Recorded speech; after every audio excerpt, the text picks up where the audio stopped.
देखिबाकू काऊ एवं कोइली दुई जन जाक कला होई थांती। जेतेबेले से पाटी खोली थांती सेतेबेले जना पड़ी थाए काऊ किए एवं कोइली किए होई थाए। रंग रूप रे किछि फरक पड़ी न थाए मो बंधु माने। मनीष जेतेबेले पाटी खोली थाए सेतेबेले जना पड़े मनीषटा मूर्ख कि ज्ञानी होई थाए। रंग रूप हेउथि मनीष आखिर गोटे धोका होई थाए। असल परिचयटा मनीषर पाटिरु बाहरुवा शब्द एवं आपणक व्यवहार हेउथाए।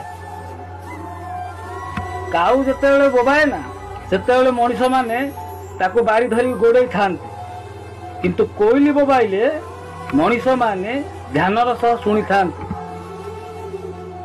तुम देखिबाकू केमिति सेटा बड़ कथा नुहे।